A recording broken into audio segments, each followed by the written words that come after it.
Bueno, buenos días, buen viernes a todos. Estamos otra vez en un Finance Friday de la Barcelona Finance School y hoy nos vuelve a acompañar Josep Ramon Eixalà. Es el experto, el responsable de macroeconomía y mercados de la Barcelona Finance School. Y hoy, pues bueno, hemos decidido que vamos a hablar de algunos de los temas de interés en el contexto macroeconómico que han ido surgiendo estos días, ¿no? El 20 de febrero, el Tribunal Supremo de Estados Unidos pues sacó una sentencia en la cual pues impedía que la administración Trump pudiera seguir poniendo aranceles, ¿no? Es una cuestión constitucional. Un grupo de pequeñas empresas americanas y algunos estados americanos, pues por el daño que estaba causando pues la imposición de aranceles por parte de la administración, pues puso esta demanda. Entonces, el Tribunal Constitucional ha dicho que al final un arancel es un impuesto y como impuesto, pues esto es una competencia del Congreso de Estados Unidos, que el Ejecutivo solo en algunas situaciones muy particulares pues podía imponer estos aranceles. Entonces, pues, bueno, al final, en definitiva, de momento estamos con esta sentencia. Entonces, aquí, Josep Ramon, a mí me gustaría saber si esto, ¿qué va a implicar? ¿Va a implicar de que Trump va a buscar alguna otra salida para poder seguir aplicando su política en cuanto a aranceles o va a tener que echar marcha atrás? ¿Cómo lo ves?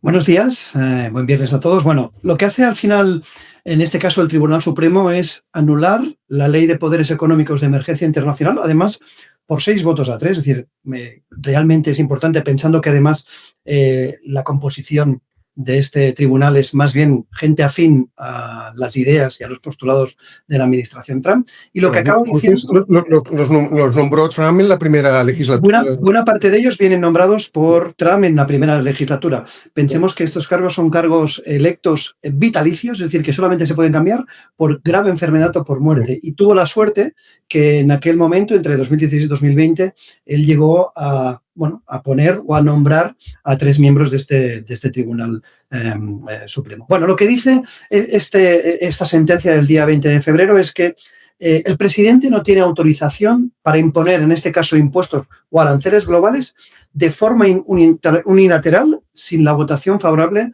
del Congreso aprobando esta ley, ¿vale? La decisión lo que hace es anular aproximadamente la mitad del esquema arancelario vigente, que recordemos se pone en marcha con el famoso Liberation Day y las posteriores negociaciones que hace Trump directamente con cada uno de los países con los que negocia, y abre la puerta a que pueda haber una reclamación masiva de la devolución de estos impuestos cobrados de manera no ilegal, en este sentido, que serían potencialmente hasta 175.000 millones de dólares, ¿no? Aunque sí que también hemos de decir que no existe un automatismo momentáneo para que haga ya un reembolso, ¿vale? El fallo del Supremo lo que dice es un revés para la administración Trump, y lo que hace es devolver el protagonismo, en este caso a las cámaras, Congreso y a Senado, en materia comercial y en muchas otras materias, ¿vale? ¿Por qué? Porque la política arancelaria implica decisiones de todo el país, ¿vale?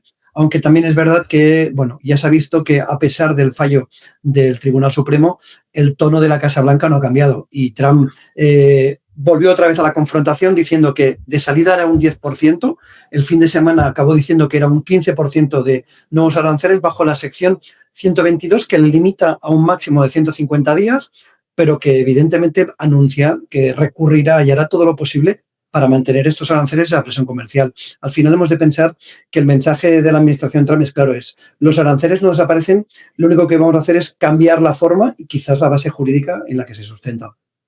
Sí, en la ejecución de la sentencia aquí se está hablando de que estamos hablando de 175.000 millones de dólares en posibles devoluciones, ¿no? Por los aranceles que se han cobrado hasta el momento. Entonces, bueno, desde un punto de vista presupuestario creo que no es mucho problema, porque al final también dentro del déficit de Estados Unidos, 175.000 millones de euros, pues tampoco, aunque parece increíble, tampoco es importante. Pero sí que esto, ¿crees tú que puede tener un efecto, toda esta aportación de líquido otra vez a la economía puede afectar, por ejemplo, a la inflación en Estados Unidos? ¿Puede tener algún impacto? A ver, como bien dices, Ferran, a nivel déficit y a nivel deuda, 175.000 millones para Estados Unidos de momento no es un problema, ¿vale? Pero sí que a corto plazo existe un doble riesgo, ¿no? Por un lado, estos posibles reembolsos millonarios o multimillonarios, lo que hemos de tener claro es que solamente se pueden hacer si son reclamados por los afectados, empresas y ciudadanos, y por otro lado, una nueva ola de disputas y sanciones comerciales que prolongarán la incertidumbre, eso sin duda, ¿vale? Las reclamaciones, de momento, no se han hecho esperar. Ha habido grandes compañías como Costco, como Walmart, como plataformas de pequeñas y medianas compañías que representan a 200.000 asociados que están reclamando, y también a nivel individual ha habido ya alguna persona que ha hecho una reclamación. Se calcula que seguramente el impacto a nivel de una familia medio americana sería de unos $1.750 anuales, por tanto, evidentemente los pueden reclamar y eso va a impactar pues, esos posibles reembolsos. A ver, lo que sí hemos de tener claro es que difícilmente van a ser unos reembolsos automáticos, ¿vale? Habrá todo un tema judicial. Trump decía que a lo mejor hasta podía llegar a 5 años toda esta reclamación judicial y, por tanto, el impacto seguramente a corto plazo no va a ser en la inflación. Yo creo que sí que va a ser el impacto, y es importante, a nivel comercio global, ¿vale? Porque implica una menor previsibilidad de la normativa, tensiones renovadas con socios clave y con socios con los cuales ya tenías una guerra comercial, volatilidad en el mundo de las divisas, volatilidad en los tipos de cambio, evidentemente en las cadenas de suministro, en las expectativas de crecimiento y también en el contexto en el que la Fed se va a tener que mover para decidir si pueda bajar o no los tipos de interés, porque al final todo esto que está ocurriendo es un episodio que de directa o indirectamente va a imponer o va a suponer nueva inflación. Muy bien. Bueno, ¿te parece? Venimos a Europa.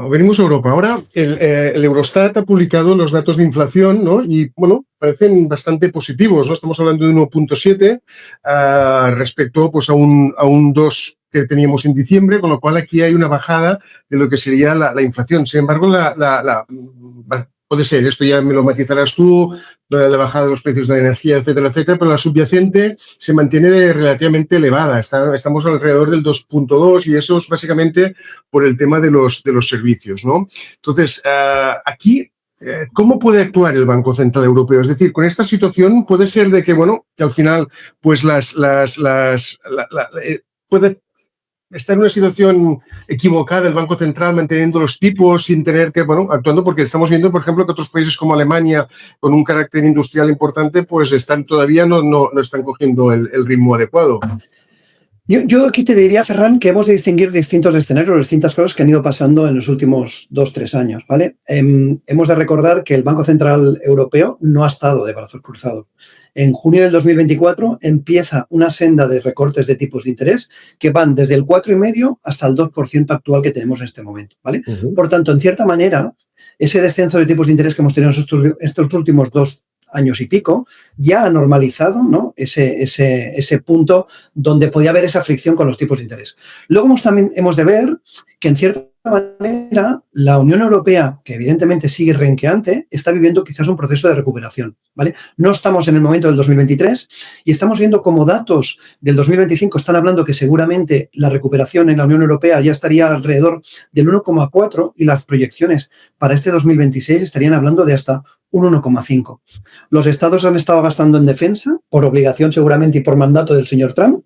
Alemania también ha decidido incrementar su endeudamiento y su ratios deuda sobre PIB, gastando también en infraestructuras, y eso también está facilitando que, en cierta manera, empecemos a ver eso, ¿no? Esos brotes verdes, ¿no? Por ejemplo, la semana pasada se publicaron los PMIs a nivel europeo y hubo una sorpresa muy interesante. El sector manufacturero alemán llevaba muchos trimestres o muchos meses en recesión y tuvimos la sorpresa de que el sector manufacturero alemán repunta hasta el 50,4, con lo que lleva el dato en la eurozona al 51,2. Por encima del 50% los PMIs están hablando de recuperación. Por tanto, de que las cosas están yendo bien. En ese sentido, le estarían dando aire al Banco Central para que no tuviera que tomar decisiones. Pero luego, si además entramos en el sector servicios, que es predominante a nivel europeo, el sector servicios está bien, está potente, está más o menos traccionando bien y con lo cual seguramente ahí es donde hay el riesgo, que el sector servicios en algún momento pudiera, ¿no?, atraer más inflación. Al final, hemos de pensar que la inflación es una inflación de costes, ¿vale? Que tenemos tensiones geopolíticas a nivel de Ucrania, la guerra en Ucrania, de Irán y Estados Unidos, ¿no? ¿Qué puede pasar si Estados Unidos ataca Irán y Irán se decide cerrar el estrecho de Hormuz, por donde pasa entre el 40 y el 45% del petróleo que circula por el mundo? Y luego los aranceles. Los aranceles debemos tener claro que también son un factor que influye. Por tanto, yo creo que en estos momentos el Banco Central Europeo, el ECB, está en un esperar y ver, ¿no? Ha hecho buena parte de lo que tenía que hacer y creo que pues, el hecho de poder esperar para ver cómo evolucionan las cosas no tiene por qué perjudicarlos ni mucho menos. Muy bien.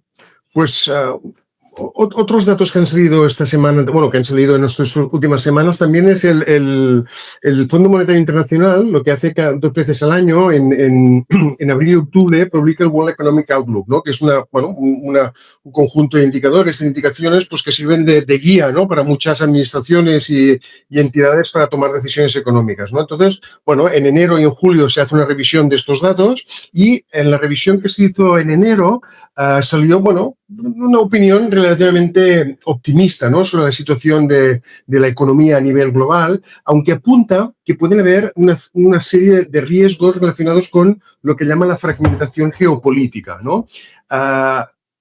¿Es compatible esa visión generosa con este punto de alerta sobre la fragmentación geopolítica? ¿Cómo puede afectar? ¿Cómo lo ves tú? Si me dejas que haga una pequeña broma, ¿no? Si los organismos supranacionales no son positivos, mal vamos. Y sí que es verdad que tienden normalmente a ser, ¿no?, más bien positivos y normalmente acaban revisando las previsiones que tienen. Bueno, lo que está diciendo el Fondo Monetario Internacional es que, bueno, en 2024, ¿no?, 25 se ha evitado la recesión global, que la proyección de crecimientos para el 2025 y 2026 están a nivel global, contando todos los países del mundo, están en el 3,2%. Hemos de tener en cuenta que está por debajo de esa media histórica que sería el 3,8% y que la inflación, en cierta manera, sigue siendo, ¿no?, controlada, moderada y sin de momento visos de repunte. Pero también es cierto que hablan de la geopolítica y de la fragmentación geoeconómica, ¿no? Advierte que, bueno, que el crecimiento está amenazado, ¿no?, bajo aranceles y bajo la situación de comercio que estamos viendo, ¿no?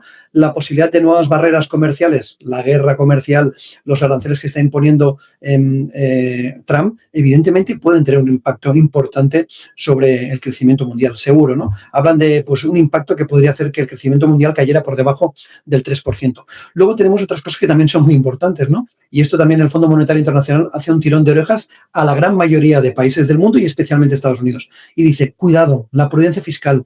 Estamos en unos niveles de déficit y de deuda que es complejo y que además con tipos de interés pues mucho más altos que los que hemos tenido en los últimos 10 años, tiene un impacto en las cuentas de los estados, ¿vale? Y luego ya entra en segundas cosas, ¿no? El cambiar el just in time por el just in case, es decir, hasta ahora, ¿no?, fabricábamos o se producía en los países más baratos y ahora se está cambiando eso por fabricamos en donde tenemos seguridad de suministro y en donde las fábricas son de países amigos o de países que sabemos que son cercanos, ¿vale? Bueno, eso también implica una inversión quizás importante y masiva en infraestructuras en esas regiones que van a ser las que nos van a producir. Aparecen nuevos corredores comerciales, es decir, aparecen zonas que hasta ahora a lo mejor no tenían impacto, pero sí que pasan a tener un cierto impacto en ese comercio. Y luego también se habla de soberanía energética y de tecnología. Cómo la tecnología y cómo la IA evidentemente va a tener un impacto en la economía y seguramente también va a ser un compensador en una reducción de costes y en esa fragmentación que está implicando pues esa crisis geopolítica o geoeconómica que tenemos global. Muy bien, pues José Ramón, lo dejamos aquí. Teníamos más preguntas, pero no nos vamos a alargar. Pero bueno, ya nos está bien, porque sí, la próxima vez que nos volvamos a ver, pues tendremos los temas que no hemos podido tratar hoy, seguro que van a haber de nuevos, y lo que nos hubieras respondido hoy, seguramente que en 3 semanas la respuesta será distinta. Totalmente de acuerdo, será distinta. Así que vamos a guardar esas preguntas, vamos a ver si tendremos que hacer nuevas y muchas gracias. Buen viernes a todos. Otra vez, buen viernes a todos, buen fin de semana y bueno, nos vemos la semana que viene. Venga, hasta luego.